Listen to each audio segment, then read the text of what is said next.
All right, so we don't have a lot of time because this GoPros are gonna stop recording soon because it's hot in here. All right guys, so we got the Kayak Motor on the back. I wanna just show you how it works. I don't have a rudder on this Loon 126 by Old Town. Don't have a rudder. So how can I do this? How can I turn to the right and face the sun? How can I go forward if I don't have a rudder? How can I right now turn to my left if I don't have a rudder? How can I go in reverse? Oh wait, a rudder will not make you go in, it's not gonna help you go in reverse. How do I just stop in one place? What if I want to go to my right and go forward? What if I just want to go in circles?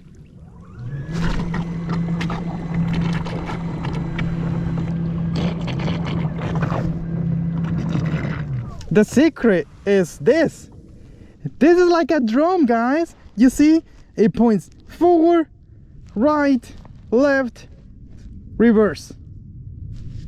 Pretty cool stuff. Now I want to walk you through some of the stuff that you can do with this motor. Now I can't just go over everything because you could do so many things with this thing. Like I just had a crazy idea about Gollum and the river. You can motorize anything with this thing. It's a strap. Let me show you how.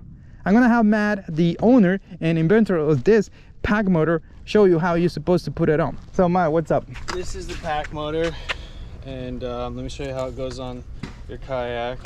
So it really just slides on like this. Okay, Kayak Motor. Yep, slides on. So what I like to do is first just test the bottom strap that it's pretty close to where you want it. So it's still actually too loose right now. So you want to back it up a little bit and tighten it down. You pull on these little things here, and you want to pull them tight so that by the time it gets to where you want it to stop, it has a little bit of pressure already on the bottom strap. And where do you want the Kayak Motor to be? You just want it to be reachable whenever you're in your seat, so that you can come back here and pull on this hook to lower down into the water.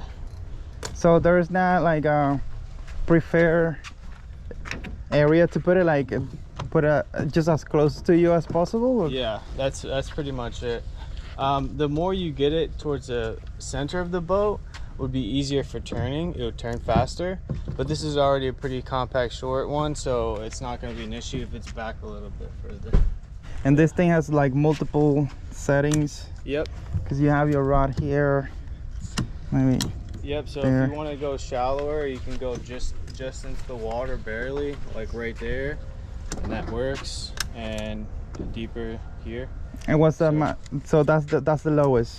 Actually, lowest would be here. In terms of speed, what would be the best way to put it? I either all the way down or just up a little bit is fine, actually. Sometimes I like all the way down if I'm planning on going in real tight areas. That way I don't have to worry. I know if I'm going against something just where my kayak's at, my motor's not gonna hit. But if I'm in shallow water, I can go out here.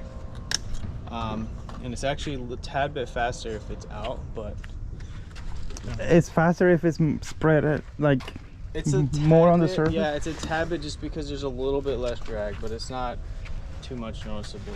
You have your own battery, but what if I have my own battery? If you have your own battery, let me show you the cables. This is the cable for the battery that we have. Michael, grab the battery. Yep. And then this is the cable here if you have your own battery. So if you have your own battery, one end plugs into the Kayak Motor, the other one you just connect to your terminals. Our last trip, we just stopped at Walmart and grabbed a 12-volt lawnmower battery. $40 battery. Yeah. And it worked just fine. Yeah. The one step we didn't finish on the setup is the V-straps. Okay. And so, your kayak, this is a good spot to hook one of them up, but it's not on both sides. You loop this back through here. There's a YouTube video on how this goes, but it's pretty simple once you do it once or twice. So then now that strap's on there like that.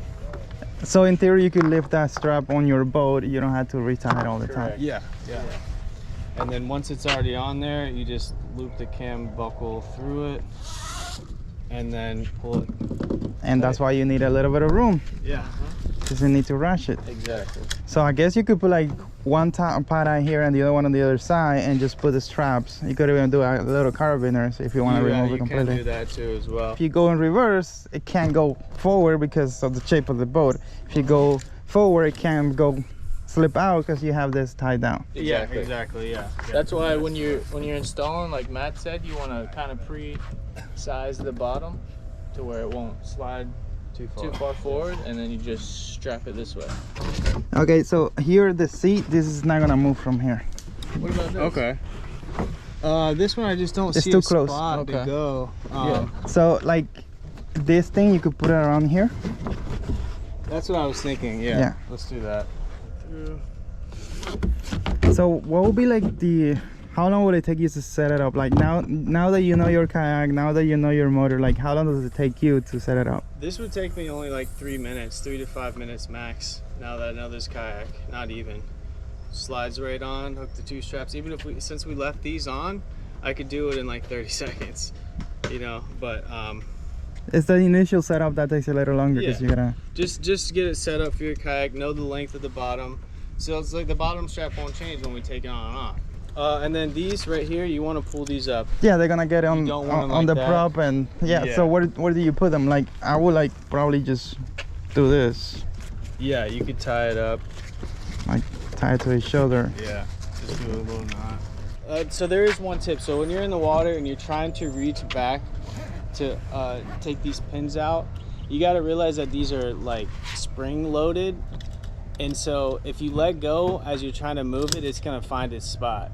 So you have to either use two hands like this, so holding this one out, lifting it up, and then like that, or you can do it, it's a little tricky, if you push your thumb and you hold it out, you can kind of like use one hand. It's a little tricky. I'm wondering if you could can't. put like a little rope on a little pulley. Yeah. You actually have the little lanyards for it. We have lanyards, we Yeah. just didn't put them on. If you did have a rope over to here and you could use your other hand and not where you're so like awkward with it, you could pull that out, hold it, and then use one hand to do like that. I feel like Yeah. people should take this out and just test it out like before they really go on a trip, Yeah. so they get familiar with it. Yeah. Because those little things, like on a little boat like this, if you're reaching too much, Yeah, exactly. Make Yeah, total- exactly. You That could and that's roll, something they so- just have to get used to. Yeah. It's really not hard at all. Yeah. No, it's not. It's just like but first- like you're saying, exactly. Yeah, if someone's older, or they Familiarizing. could, you know, it's hard. If well, you're trying to reach back. somebody who's okay, Less athletic. right, and on a normal kayak like this, wouldn't it be better if you put it in the front? It's actually better back here. Yeah, it's better in It's the better back. back here, but it can be mounted in the front. The one reason why it's better in the back is that these brackets are a little bit angled to this way to fit your kayak. So they make a better seal because they have a slight turn to them, both of them. And if it's in the front, it's going to be the opposite. They're Yeah. going to be turned out a little bit. It still can be done. A few guys have done it, but it's not really designed for that. Plug this in here. You find a place for your battery. Okay, that cable is not thick, super thick, so we could put it here. Okay. And I'll just turn the battery on, because it can just stay on. See. How is it? Oh yeah, that's perfect. Is that a drum? It sounds like one. It's a lot of the same technologies. Oh, nice. Yeah. So just forward, reverse. Mm-hmm. No, this what is this? That's right. It's To the right. Yeah. Yeah. This is a drum, bro. Yeah, exactly. Your left thruster will will power more than the right, pushing you to the right and forward. Cool. I'm gonna need you guys to shoot some B-roll of me doing that. Oh yeah. What are these two buttons for? Okay, this one is for turning on and off, and this one's for cruise control.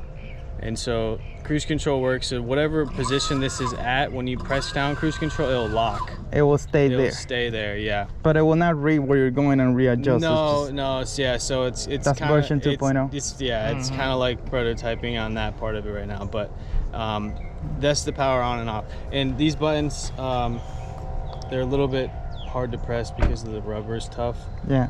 But that's waterproof too? yeah. No, actually the waterproof is the remote is splash proof. It's not fully waterproof. So what if you flip?